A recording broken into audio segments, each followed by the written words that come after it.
So today I have this old nasty GTX 660 and I'm going to use it to show you how to take apart a graphics card and clean it out to get it sort of back to its like new performance, both thermally as well as acoustically. So here we have our GTX 660 and this card was released back in 2012. Although it is a little bit of an older card, most modern cards come apart in a very similar way. And as you'll notice by just looking at this fan here, we do have quite a bit of dust on the outside part of the fan, which means the inside part is likely to also be quite dusty. So we're going to go ahead and take this apart by first removing the I/O sort of panel here, or plate here, that's held on by the actual DVI connectors, which also secure a DVI cable to those connectors.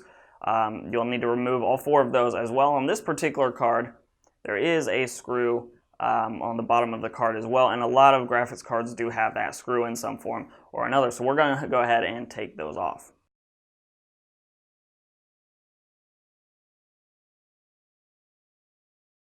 Now you'll notice here I'm using the lid of my screwdriver set as sort of my screw tray, but I highly recommend that you use some sort of tray, whether it's a magnetic screw tray or just a plastic tub like this, something to keep your all your little screws contained. I also highly recommend if there are different types of screws, specifically in the card itself, that you write those down, document those in some way so you know where all the screws go, especially if there's different lengths, because you don't want to put a long screw into a short hole and end up pushing through something like a PCB or pushing into the cooler or something like that. So I do highly recommend that you document those appropriately.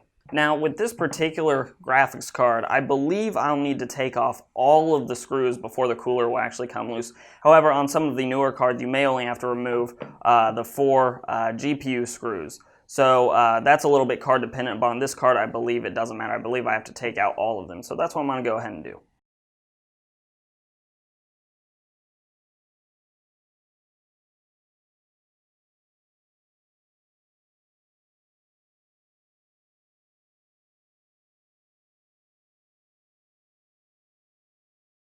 Now that I've got my PCB completely loose from the actual cooler itself, it is probably held on still by the thermal paste sitting on the GPU, so you may have to sort of wiggle it a little bit back and forth to get that graphics card completely loose.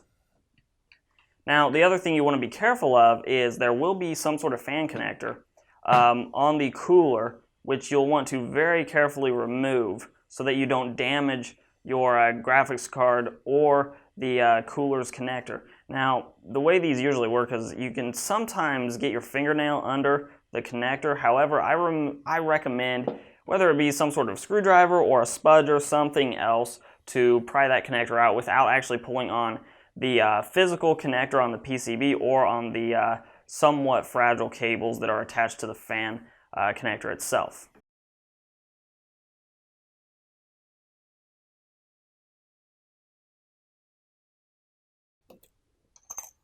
And there we go. Now, most of cleaning the GPU or your graphics card is actually going to be spent on the cooler itself, which is a little bit less fragile than is the actual GPU or the actual card itself. But you will want to replace the thermal paste on your GPU, and the first part of that is getting rid of any old thermal paste that may still be there.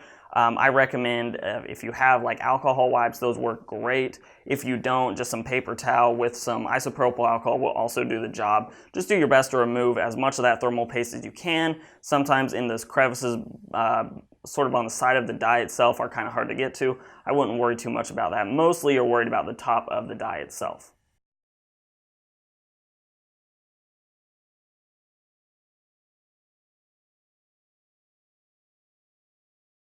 And then of course you'll want to repeat the process for the cooler itself as well. Now to proceed with actually cleaning the cooler itself, we're going to go ahead and take out these two Phillips head screws that we didn't need to get the PCB off, and as well as pulling off the card itself did reveal a few more Phillips head screws that we'll need to take off to remove the plastic fan shroud from the actual cooler itself.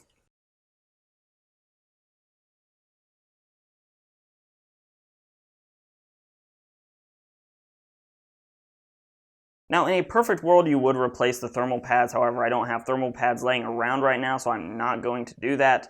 I am going to sort of clean up some of this dust as best as I can around them, but otherwise I'm just going to leave them in place as they are. And also, since I've now removed these screws, I can go ahead and lift the metal actual cooler off of the plastic fan shroud. Okay, now we get a look at the actual cooling components themselves. We have the fan, and of course then the heat sink with the single heat pipe that goes from the actual heat sink down into the GPU's core here. Now, again, in a perfect world, you are going to have some sort of compressed air that you can really just blow out all the dust from, and that'll work by far the absolute best. So do your best to remove as much dust. The actual dust inside this doesn't actually look too bad through there. What is accumulated is on the end of the heatsink, you can see sort of there, which will impede any airflow or some of the airflow from traveling through the heatsink as efficiently as you would want it to, which would hurt your cooling of a card. Now, unfortunately, these GTX 660s never really got all that hot anyways, and they're not all that power hungry. So cooling was never really such an issue on this card, but if you had a higher power card, then cooling could become a major issue, especially with these blower style coolers, so you would want to get all that cleaned out as best you could. Now, once you have your fan and heatsink cleaned up, as well as your fan shroud cleaned up, you can start reassembling all of the individual components. Now, a couple things to mention here. Your plastic shroud, if you have a graphics card that has one of these that comes completely apart to this point, you can totally wash this in hot soapy water or whatever you really want to, so long as you make sure it completely dries out. The other thing to mention is a really good option for cleaning things like the fan, which I did not have here today, to get all the little bits out of all the crevices, is a toothbrush with some isopropyl alcohol to get in there and really clean out all the dust from it. Again, I didn't have that to get that completely clean. However, I did clear out, for the most part, our blockages here on the fins of our heatsink, as well as most of the dust off of the surface of the fan itself. So this heatsink and fan should be ready to go back together with the fan shroud, and then I'll be able to basically put the rest of the card back together. Now, to do this, you basically just go in reverse order of the way that you took it apart. So I'm just going to sort of set our fan back in how it went. And now I will re-put in all of these screws that we took out to get the fan apart from the plastic shroud.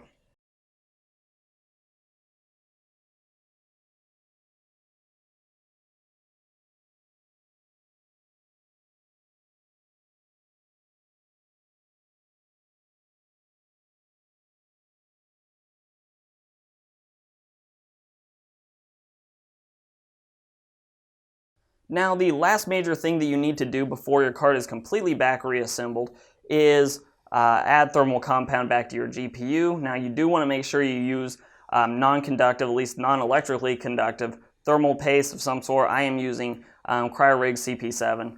I did look online to make sure that that was non-conductive, and it is. And for the vast majority of CPU thermal paste that you'll see on the market, they are non-conductive. However, being how expensive graphics cards are, it is always worth double checking. And usually a quick Google search will let you know whether your thermal paste is or is not non-conductive. So once you're ready and you have your thermal paste, it's just a matter of applying a little bit. You don't need quite as much as you do with a CPU because you're just trying to cover the die area once your card is put together. And that should be plenty for the GPU. So now as we put the card back together, you also don't want to forget to plug in your fan header to the connector so that your fan does actually spin up. That'd be a little bit of a shame if your fan didn't spin up at all when your card was together. So I'm just going to sort of tip this over and get that fan connected and then push down the card into its proper location.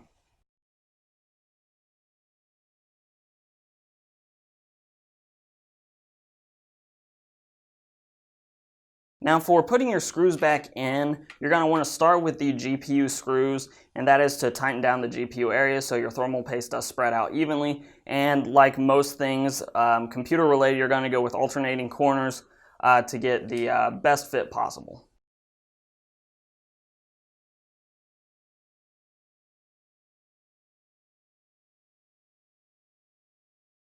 Now once the GPU screws are in, we're just going to go ahead and add the rest of these screws. onto the PCB so we have our card completely secured.